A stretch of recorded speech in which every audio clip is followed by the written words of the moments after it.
my fuel injectors back in. You can see the one there that the connector's on.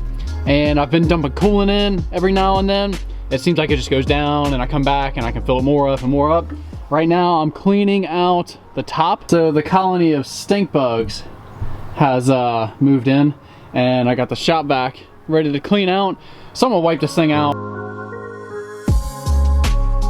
So while I was cleaning out that top, I found a crack. So this front is bowed down a little bit, and it's bowed down a little bit because there's a slight crack.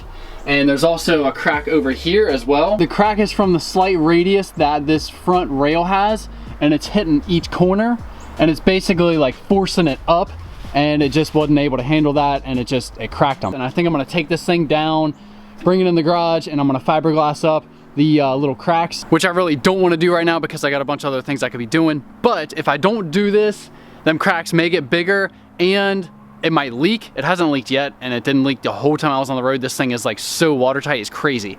But I don't want them cracks to continue like spreading and getting bigger. So also, since this crack's right here, when I put this thing back on, I'm gonna move this rail up a little bit so it's not on this little crack, you know, because this spot's like compromised, it's not as strong. So if I move it up, it'll also give the front a little more rigidity, just because it's not as like hanging off and over. I did have a lot of weight up here, and I had all my cooking stuff in the front, so maybe I'll put the lightest bag up there and then try to keep the heavier ones right on these.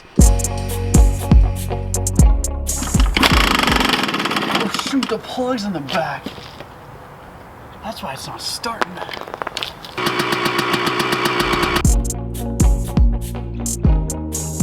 I did go to the store, got some resin, which kind of sucks because this was like 20 bucks and I'm not gonna use that much of it.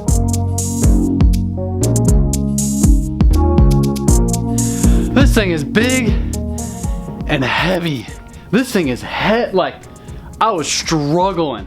Holy crap. So that's it.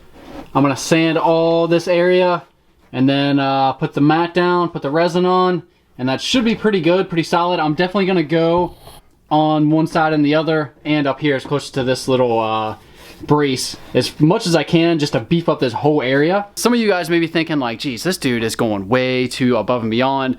Like, I've been doing all kinds of crap to my van, making stuff.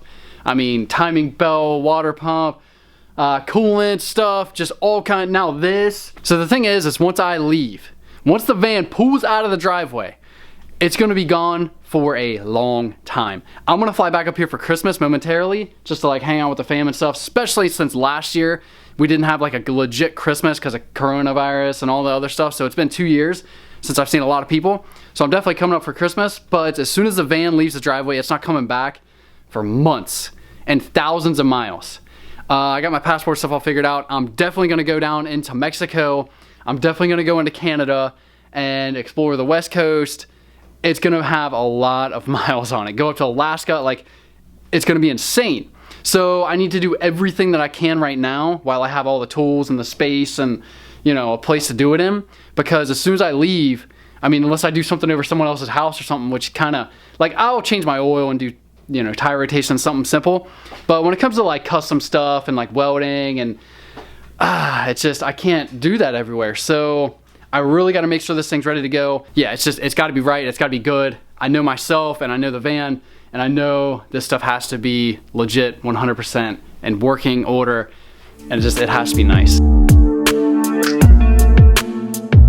All sanded up super nice, and I tried to just kind of square it off with this little edge and also this edge, and I just kind of went up to under this bar.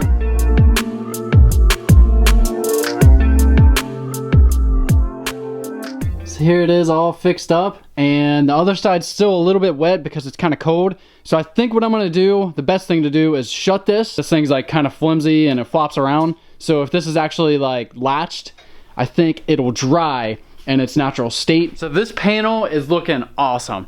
I've been looking at this thing for probably like the last 10-15 minutes. I did add a little tiny bit of spot putty, as you can see. And as of right now, I'm just nitpicking every little imperfection. And realistically, this is gonna be on the side of my van. It's probably gonna be dirty, and no one's ever gonna be able to tell a little pin hole, you know. It's just like, I'm going too far from here on out. This panel is older than I am too. So that's another thing I gotta remember. Like this thing has been outside for like 35, I don't know, it's a long time. I've been thinking about this and I don't know how long or if this is gonna last, like the fiberglass in here, because I know this thing flexes. This thing flexes like crazy. It's plastic and it's on the roof and it's all the wind and whatnot. The rain hitting it, I'm sure it flexes like crazy. And I don't know if this fiberglass will. So it might just pop off. I don't really know. Like this stuff, it's like concrete. So I'm interested to see how that holds up, and I can easily keep an eye on it because I get into this thing quite a bit when I'm out on the road. So next weekend's the show. So regardless of if the van's done or whatever else comes up, I have to be down there because my brother and my 2 other friends are flying down and they don't have a ride. The ride is me. So I have to be down there. So regardless of any of this crap, I'm leaving.